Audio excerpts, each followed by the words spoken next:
Welcome to Progressive Retail. I'm Cory Mosley, and thank you for joining us today.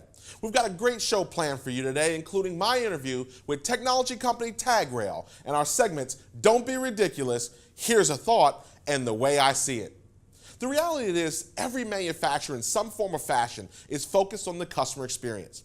According to the 75-year-old consumer intelligence consulting firm, Walker, by 2020, customer experience will overtake price and product as the key brand differentiator. For many, when we think of customer experience, we all wish we could be Disney, who manages to keep people gleefully excited as you wait 40 minutes to get on the It's a Small World After All ride, or wait in line for a $15 taco bowl. When it comes to hospitality, everyone is asked to deliver the Ritz-Carlton experience. And of course, you can't talk customer experience without bringing up the big A. And of course, I'm talking about Apple. According to a report conducted by the firm Ebiquity, commissioned by American Express, 74% of consumers have spent more due to good customer service. And while 86% of buyers will pay more for a better customer experience, only 1% of customers said they feel vendors consistently meet their expectations. Now, when I hear a stat like this, I have to immediately say to myself, what customer is actually ever truly satisfied? It almost seems sometimes like it's an unwinnable battle. I think back to when a customer gave one of my sales guys an 80 on their CSI report. I remembered the customer and the deal, and I recalled all that we did to make that deal happen, including delivering the car almost 2 hours away. So I called the customer to better understand his concerns and determine why my salesperson didn't receive 100. What he told me was shocking. The customer told me everything was great, but that he was a teacher and he didn't believe in giving anyone 100%. Now, what do you do with that? What do you say? Now, while the customer might be the exception to the rule, we do have to face the truth that the customer experience will play a big and increasingly larger role in customer retention and referral generation. According to Forbes contributor Michael Solomon, there are 5 major customer experience trends. Trend number 1, peer-to-peer service style. A preference for being served in a way that makes the customer feel that those serving and those being served are equals, rather than an older style of service that was sometimes considered condescending in nature. Number 2, digital parity. An experience that is streamlined and hassle and friction-free. Regardless of the arena in which your business operates, they want you to be as easy to use as what they've experienced online. Trend number 3, authenticity. Today's customers are on a quest for what is genuine, authentic, and what feels like the genuine article. Trend 4 is transparency. A preference for businesses to be open and forthright in explanations, pricing, quality standards, vendor relations, and so forth. And finally, trend number 5, adventure and experience. A feeling that most commercial interactions are improved if there is an element of adventure, excitement, and a true experience within the customer experience. One of the companies profiled by Forbes as delivering on all 5 of these trends is automotive technology company TagRail. So I've invited Brad Barnett, a partner and advisor to the company, to discuss the next generation of user experience coming to a dealership near you. So Brad, tell me a little bit about your background. Okay, well, I started a Ford dealership as a lot attendant a week after I got my driver's license when I turned 16 in Grapevine, Texas. And, fast forward 24 years, I've had the opportunity to hold most positions in the retail environment. I've launched 2 open points in a one price, one person setting. Now, that one price, that's something that's been, a lot of people are talking about that. That's kind of still a controversial topic, I guess, maybe you could say, in the marketplace? Yeah, it's definitely new, but it's from a customer perspective, it's what they're looking for. So the interaction with only one individual from beginning to end and that one price, transparent process is what the customers are looking for. So we're just delivering on their expectation. So talk to me about the transition then. So you were doing one price, you had opened stores, been on the dash GM, come up basically through the ranks. I love those stories, by the way. I never had to wash the cars. I kind of just jumped right into retail, the prima donna way, right? Start selling first. So what was the kind of brainchild behind TagRail, and then how did you get involved in that? So I had been looking for something to bridge the gap for us technology-wise, to meet the customer's expectation of how we did a transaction. and marry it with the one price, one person philosophy, or a more transparent process of selling the car. And Kieran, who's the founder of the company, had called me and said, hey, I have a sales and showroom app that I'd like to show you. And so I called him back. The funny story is I was the only guy who called him back.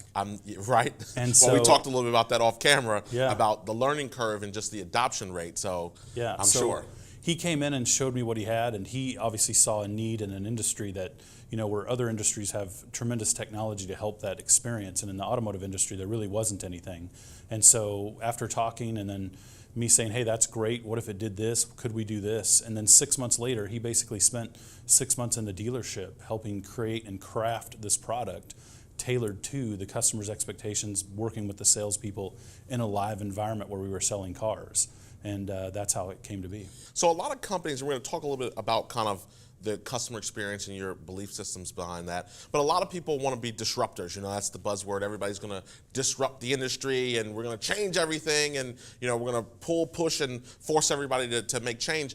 Do you consider a company like TagRail and kind of some of the technology you have to be disruptive, or where does it fit into the based on model? the definition, yes, it is. We are a disruptor.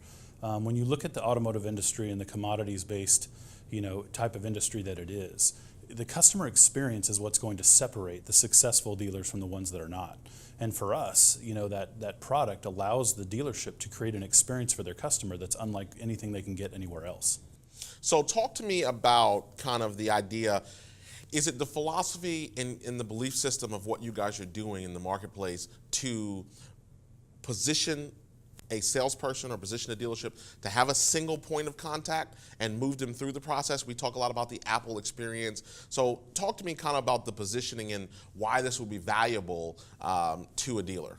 Okay, well, the single point of contact, yes, is a very important key aspect of it. And it's kind of a result of what you get when you look at this whole process.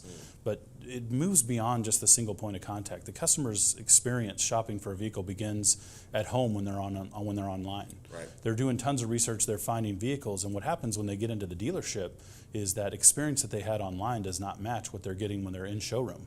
And so what we're trying to do is help the dealerships. You mean quick, easy, convenient, and then they're backed up in F&I for 3 hours? Correct. Okay. Or they come into the typical environment. They come into the dealership and they're like, hey, I made an appointment, and the salesperson's going, and your name is? Right. And what vehicle were you looking at? And what we're trying to do is create some technology that the dealership can use that will allow them to help transition that customer from their in-home shopping experience to the in-dealership shopping experience. Sure. So here's the other thing I get always.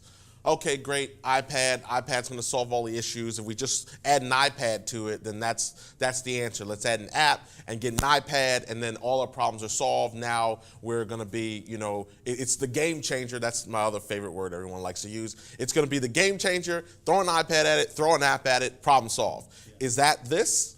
No, the iPad and the app itself is just a tool.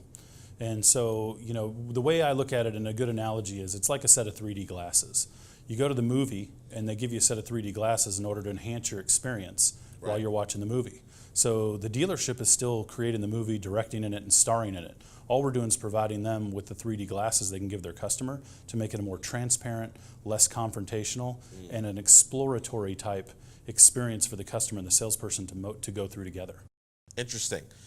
So what do you think? We talked a little bit about this offline too, kind of being first when we came into the marketplace in 2004, a lot of internet training, a lot of internet workshops, and there was just this resistance. Is the, at that time, is the internet still a fad? Is it going to be, what's going to happen with it, and kind of that stuff? What type of resistance are you getting being new to the marketplace? What are you hearing in the marketplace as far as the adoption of something like this customer experience and, one flow through process in the dealership? I think it's a fear from the individuals to basically go out there and try something new and to have that mindset shift where they're doing something that's transparent and centered around the customer experience. Everybody talks about changing and enhancing the customer experience. I mean, with the ad covenants that are coming out and everything that's going on in the industry, and the OEMs are saying, hey, we need a more customer-centric experience for our guests. Right. It's just a transition and a shift that's difficult for dealers that have been doing business a certain way for a long time and very successful at it.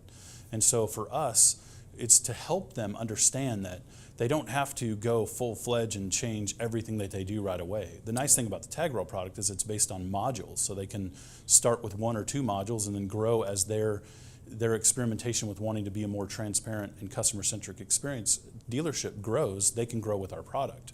So with all of the different things, you talked a little bit about modules there. So what are you finding is the top thing that is helping dealers become more progressive or really close in on the user experience? So understanding the iPad, understanding the UI of the build, but is there one segment of all that you're doing with the retailers right now that is really accelerating sales or CSI or contributing to retention, referrals, reviews? Sure, there's a ton of analytics that we've gotten from the dealerships that we have signed on already, but I will tell you this, the biggest thing is that we're having dealers evaluate, once they see what the product is capable of doing, it's causing them to stop and think about their operation and how they're doing business and what they need to do in order to match, and catch up with the times of what's happening in the industry. And so, I've done a ton of research with customers and done some focus groups, and people say when I walk in and I see somebody that's smiling and happy holding an iPad, it's less threatening to the customer than it is in a traditional dealership. And so when you have these greeter type situations where a greeter's greeting the customer with an iPad, the salesperson's able to show them the vehicles, the pricing, the desking, the deal, showing any option you want to on a TV screen in that environment, it's more relaxing and comfortable for the customer. And so that's what we're seeing in showroom conversion rates, a huge increase based on that software being utilized. Well, here, the last thing I want to ask you is in terms of the ideal, so it's great. Everybody will say that they want to, treat customers better, have a better experience, but there really is still, unfortunately, a difference between the optimal dealer to do it, the optimal environment. Who do you think that ideal customer is that really is in the best position to accelerate the user experience and really integrate this type of technology in their store? I give a lot of credit to the dealers out there because, at NADA and the different dealerships that I've visited, there are a lot of good dealers that are progressive thinking and know that they want to make a leap into the next phase of how their business is going to look. And so, what we're doing is just helping them make that step into it. Excellent. Well, I appreciate you stopping by today. Brad Barnett, TagRail. Yeah, thank you for joining us. You bet. Now we come to a segment I like to call Don't Be Ridiculous. This is a segment where the dealer shall remain nameless, but the true life situation and circumstances must be shared. So here's the scenario. A luxury car customer has a service department issue, and despite what is arguably the dealership's best efforts to fix the issue to the customer's satisfaction, there ends up being a financial discrepancy to the tune of about $1,300. Now, the customer, of course, in his dissatisfaction, decides to establish a blog and tell his story online about his interaction with the dealership. But he goes one step further and buys the URL for the name of the dealership, followed by the words sucks.com. And no, I'm not done. He launches a pay-per-click campaign. So every time someone types in the dealership's name, this blog comes up in first position. Now, this issue, we all agree, is probably not good for business. And when brought to the attention of the dealer, it was stated that he was aware that this was happening and would wait and see how it plays out. To that, I simply have to say, Don't be ridiculous. Now, if you have a Don't Be Ridiculous story you'd like me to share, simply email us at cbtshow@corymosley.com. If we pick your story, you'll be sent your very own Don't Be Ridiculous t-shirt. Now, here's a thought.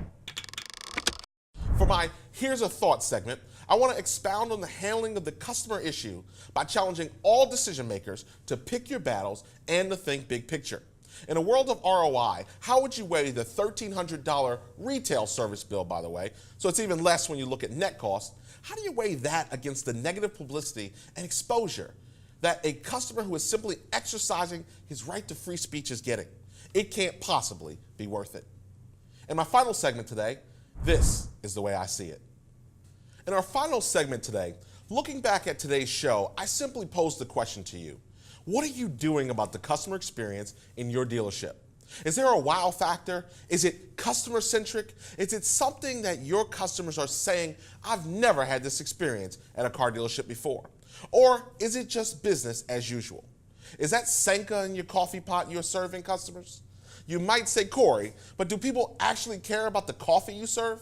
I don't know. Ask these people. Are the magazines old? Is the fridge down to the last bottle of water? Is the trash bin overflowing in the waiting lounge? How often are the bathrooms clean? Do your salespeople hammer away at the next question on the guest sheet, regardless of what the customer is trying to tell them? Ask yourself this. Is your current process and approach built on the workflow of the dealership or the needs of the customer? Here's a 3-step method to address your store processes. 1, what are you doing now? Number 2, why are you doing it that way? And 3, is there a better way?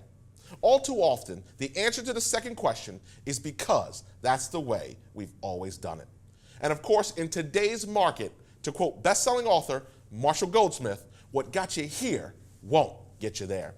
I challenge you to go from simply being an admirer or customer of Disney, Apple, and the Ritz-Carlton to being an active participant of the customer experience movement. And that simply is the way I see it. This has been Progressive Retail on CBT News. I'm Cory Mosley, and I will see you next time.